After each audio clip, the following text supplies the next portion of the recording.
l'archiviste et l'écho numérique. Au cœur de la grande bibliothèque, où le temps lui-même semblait s'être assoupi sur des étagères chargées de parchemins et de cuir, vivait Elias. Il n'était pas un simple bibliothécaire, mais un archiviste des mémoires perdues, le gardien des échos de civilisations disparues. Son domaine sentait le papier ancien, la poussière d'étoiles et le silence des histoires oubliées. Un jour, on lui apporta une boîte scellée. À l'intérieur, reposant sur un lit de velours, se trouvait un cristal de quartz laiteux, vibrant d'une faible lueur interne.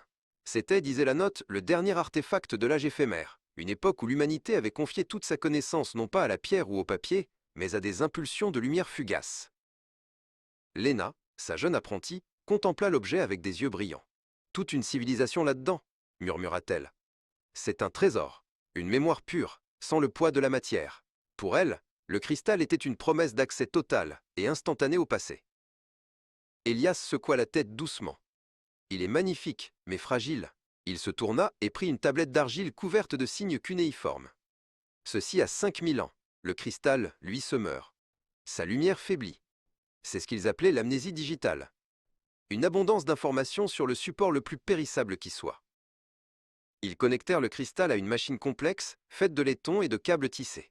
Des écrans cathodiques s'animèrent, projetant des fragments d'un monde oublié. Des visages riants, des villes de verre, des œuvres d'art qui n'existaient que sous forme de données. Mais les images grésillaient, les sons se déformaient. La mémoire se battait pour exister, mais perdait la guerre. Léna observait, son émerveillement initial remplacé par une profonde tristesse. « Ils disparaissent. Une seconde fois, dit-elle, la voix brisée. Chaque image qui s'effaçait, chaque fichier corrompu était une vie, une idée, une histoire, retournant au néant. Puis, le silence.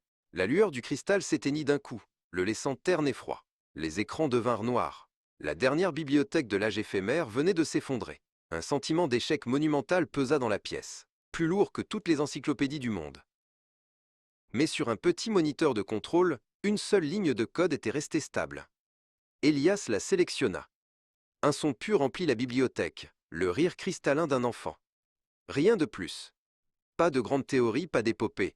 Juste un instant de joie pure, sauvé de l'oubli. Elias prit le cristal éteint et le plaça sur une étagère, à côté de la tablette d'argile. Puis, il s'assit à son bureau, ouvrit un grand registre vierge à la page blanche et trempa sa plume dans l'encrier. « Leur mémoire numérique est perdue, dit-il à Léna. Alors nous allons leur en créer une autre, une qui durera. »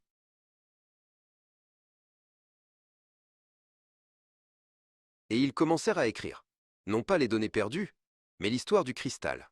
L'histoire d'une civilisation qui avait tout misé sur la lumière et oublié le poids rassurant de la pierre et de l'encre. Car la véritable pérennité, comprit Léna, ne résidait pas dans l'information elle-même, mais dans l'acte humain, obstiné et aimant, de la transmettre.